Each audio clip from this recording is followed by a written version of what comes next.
Cinema প্রেমীরা কেমন আছেন? আশা করি ভালো আছেন। আমিও ভালো আছি। তো আমি এখন কথা বলবো যে বিষয় নিয়ে, সেটি হচ্ছে যে বর্তমান সময়ে চলতেছে 2025 সেপ্টেম্বর 25, মানে 2025 সালের আজকে সেপ্টেম্বর মাসের 25 তারিখ। আর আজকের এই দিনে ইন্ডিয়াতে তেলুগু ভাষায় নির্মাণ করা হয়েছে দ্য কল হিম ওজি। ওই সিনেমাটা রিলিজ করে দেওয়া হয়েছে প্যান ইন্ডিয়া, তামিল, তেলুগু, কান্নাডা, মালায়ালাম সহ দেশ ও দেশের বাইরে। এর পাশাপাশি আমাদের টলিউড ইন্ডাস্ট্রি বা কলকাতা ইন্ডাস্ট্রি যে রয়েছে, ওখানে বর্তমানে রিলিজ করে দেওয়া হয়েছে রঘু ডাকাত সিনেমা। এর পাশাপাশি রক্তবীজ 2 ও দেবী চৌধুরানী।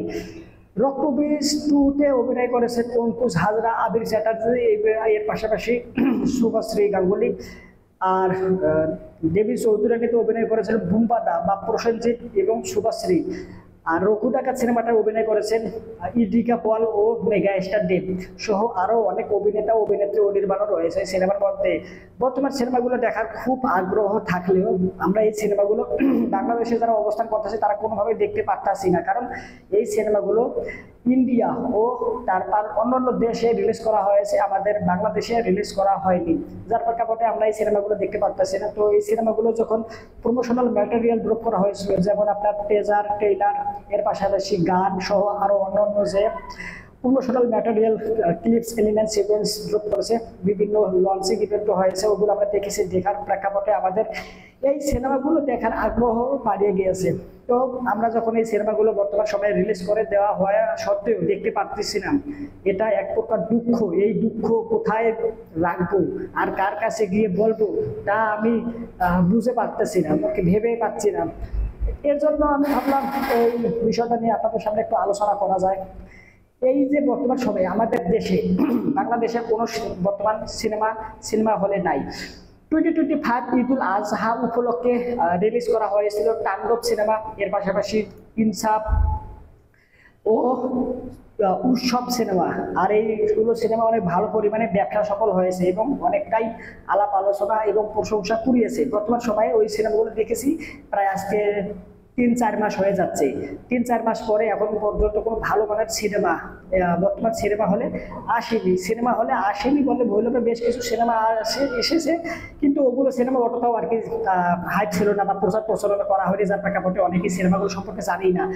তবে বর্তমান সময়ে 2025 এই যে 25 সেপ্টেম্বর উপলক্ষে যে ইন্ডিয়াতে যে সিনেমাগুলো রিলিজ করা হয়েছে, ওই সিনেমাগুলো যদি আমাদের দেশেও রিলিজ করা হতো তাহলে একটা সিনেমা হল মালিক যারা রয়েছে তারাও কিছুটা লাভবান হতো। যারা এই সিনেমা নির্মাণ করেছে প্রযোজক সংস্থা, তারাও কিছুটা প্রফিট হতো। ইভেন আমরা যারা সাধারণ দর্শক শ্রোতা ভক্ত পাবলিক জনগণ রয়েছে, যারা আমরা সিনেমা লাভার, মুভি দেখতে খুব ভালোবাসি, তারাও এই মুভিগুলো দেখতাম এবং বিনোদিত হতাম, আনন্দ পাইতাম। এখন বর্তমান সময়ে সেই সিনেমাগুলো বাংলাদেশে রিলিজ দেওয়া হয়নি, যার প্রেক্ষাপটে আমরা শুধু আমি না, যারা সিনেমা লাভার রয়েছে তারাও, ইভেন সিনেমা হল মালিক, এর পাশাপাশি প্রযোজনা সংস্থা বলেন, সবাই একটা কি বলবো নেগেটিভ ওয়েতে বলতে পারে, ওকে, একটা খারাপ বিষয়বস্তু।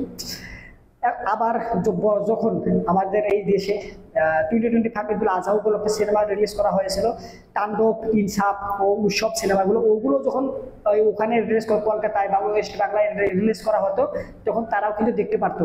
এভাবে যদি জিনিসটা যদি মেনটেন করা হতো তাহলে সিনেমা ইন্ডাস্ট্রি এগিয়ে যেত। সিনেমা লাভার যারা সিনেমা ভালোবাসে তারাও সিনেমা দেখতে অনেকটা আনন্দিত হতো। হল মালিক, প্রযোজনা সংস্থা, সবাই সব দিক দিয়ে পারে। ইভেন আপনার সরকারও লাভবান হতো, এখানে ট্যাক্স পেত, ভ্যাট ট্যাক্স সহ আরো যে ইনকাম যে সোর্স রয়েছে, এখান থেকে যে তারা যে সরকার যে আয় করার যে রয়েছে, প্রসেস রয়েছে, সেটাও কিন্তু ভালোভাবে প্রচলিত থাকতো। ওকে, তো ওভারঅল এই যে সিনেমাগুলো এক দেশের সিনেমা আরেক দেশে রিলিজ করে দেওয়া হচ্ছে না, যার প্রেক্ষাপটে আমি মনে করি আমরা সিনেমা লাভার, সিনেমা হল মালিক বা সিনেমা প্রযোজনা সংস্থা, ইভেন সরকারের নিজেরও ক্ষতিগ্রস্ত হচ্ছে। এই বিষয়ে আমি এমনটা ভাবি। এখন এই বিষয়টাকে কেন্দ্র করে আপনাদের কি মতামত অবশ্যই কমেন্ট করে জানাবেন। আর এই ভিডিওটাতে লাইক দেন, চ্যানেলটা সাবস্ক্রাইব করে না থাকলে সাবস্ক্রাইব করেন। আর একটা কথা বলবো বলে বলা হয়নি, দেখেন যদি অন্য কোনো ভাষায় সিনেমা নির্মাণ হতো, ধরেন তেলেগু ভাষায় নির্মাণ হতো, ওই তেলেগু ভাষায় নির্মাণ করা সিনেমা কিন্তু আমি বাংলা ভাষায় কথা বলি, আমি কিন্তু বুঝবো না, যার প্রেক্ষাপটে ওই সিনেমা শুধু দেখেই যাবো কিন্তু বুঝবো না। কিন্তু আমাদের এই যে ওয়েস্ট বাংলা বা কলকাতা, ওনাদের ভাষা বাংলা, আমাদের ভাষা বাংলা, কিছুটা অ্যাকসেন্স আঞ্চলিকতা ভিন্নতা রয়েছে, কিন্তু আমরা কিন্তু বাংলা ভাষায় কথা বলি, যার প্রেক্ষাপটে আমাদের দেশের সিনেমা বাংলাদেশে যখন নির্মাণ করা হচ্ছে ওইটা যদি কলকাতায় রিলিজ করা হয় তাহলে কিন্তু ভাষার ক্ষেত্রে এক্সট্রা ভাবে ডাবিং করা বা অন্যান্য যে ইয়াগুলো রয়েছে প্রসেস রয়েছে ওগুলো করতে হচ্ছে না। আবার ওয়েস্ট বাংলা সিনেমা যখন আমাদের বাংলাদেশে রিলিজ করা হচ্ছে তখন আমাদের কোনো প্রকার ঝামেলা পোহাতে হচ্ছে, সিনেমাটা জাস্ট নিয়ে আসতে আছে তারা আর কি রিলিজ করে দিচ্ছে, দ্যাটস ইট। এবার তাহলে তাদের ক্ষেত্রে লাভ, আমাদের ক্ষেত্রে লাভ। ওকে, এখন আপনাদের এই বিষয়ে কি মতামত অবশ্যই জানাই।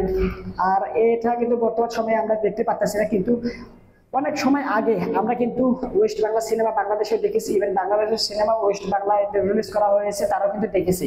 ঠিক একই ভাবে বর্তমান সময়ে আমি চাই এটা প্রচলিত হোক। ওকে, এই বিষয়ে আপনাদের কি মতামত অবশ্যই জানান কমেন্ট করে। বারবার একটা কথা বলতেছি, কমেন্ট করেন, কমেন্ট করে জানান আপনার মতামত। কাঁপতে আপনারা কমেন্ট করে জানান না, আমি কিছু জানি না যে আসলে কি ভালো না মন্দ কি বিষয়বস্তু। ওকে, ঠিক আছে, কমেন্ট করে জানান এটা কি ভালো হবে না খারাপ হবে। ভিডিও লাইক দেন, চ্যানেলটা সাবস্ক্রাইব করে না তাহলে সাবস্ক্রাইব করে সম্পূর্ণ ভিডিও দেখার জন্য আপনাকে জানাচ্ছি আবারও ধন্যবাদ। Thanks you very good and by.